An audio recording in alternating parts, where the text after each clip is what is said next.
Imagine the thrill of witnessing history unfold on two wheels, where a young French cyclist defies the odds to claim the inaugural standalone U23 Women's Road Race World title in a heart-pounding showdown. But here's where it gets controversial. Was it sheer talent, or did strategic team playbooks tip the scales against pre-race favorites? Dive in as we unpack this exhilarating race, and you might just find yourself questioning the fine line between brilliance and brinkmanship in elite cycling. In the vibrant world of professional cycling, the U23 category, reserved for riders under 23 years old, serves as a crucial stepping stone for emerging talents. It's where future stars hone their skills before leaping into the senior ranks. And this year's Women's U23 Road World Championships marked a groundbreaking moment, the first ever dedicated race for these young women.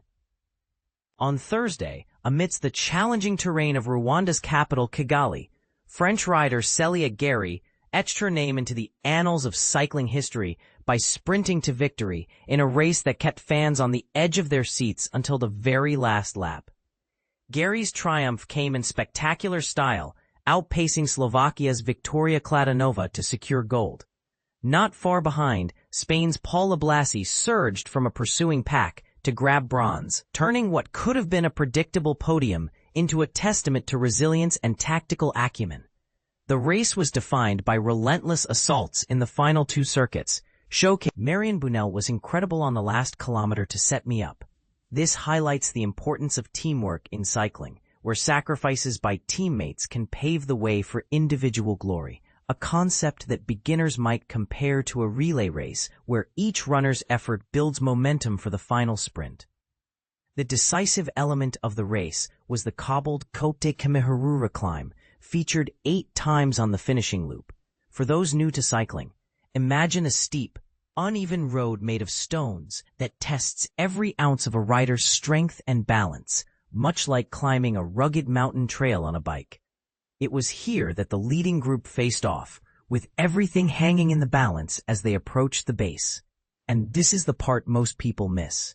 Gery wasn't alone in her ascent. Teaming up with her French compatriot Marion Bunel, along with Kladinova from Slovakia, they launched a daring breakaway on the climb's toughest section.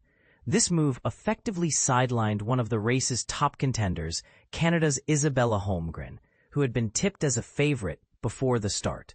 Holmgren fought valiantly, but could only manage 6th place, underscoring how a well-timed attack can rewrite the script.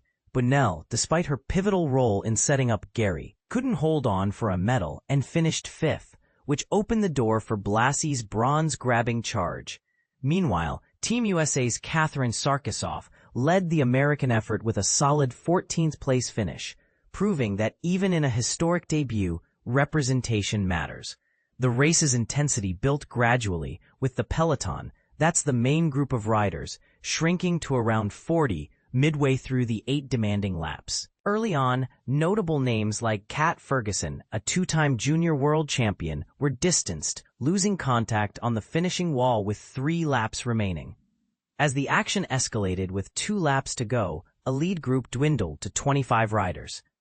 Poland's Malwina Mull ignited the fireworks with the first significant break, and Gery and Kladinova were quick to respond, bridging the gap to establish a 15-second advantage over the chasing pack with less than 20 kilometers left.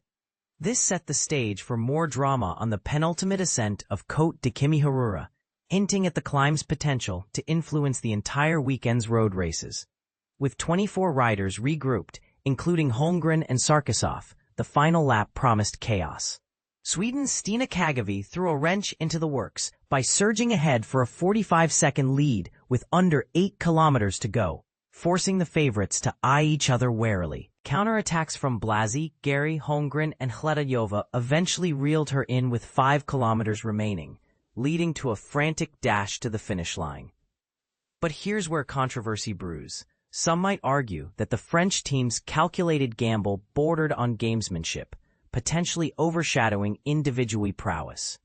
Was it fair play, or did it expose vulnerabilities in the sport's rules? And what about Holmgren's missed podium? Could better team support have changed the outcome? These questions linger, inviting debate on whether cycling's team dynamics enhance the spectacle or unfairly advantage the prepared. For a deeper dive, check out our related piece, Can Ayuso Beat the Favorites? He thinks so. I didn't come here for second. A story that echoes the underdog spirit seen in this U23 race. Full results for the U23 women's road race are available below, offering a complete snapshot of this historic event. What do you think? Does this victory highlight the beauty of strategic cycling, or does it raise concerns about equity in the sport? Share your thoughts in the comments. Do you agree that team tactics can make or break a race, or should individual skill reign supreme? Let's discuss.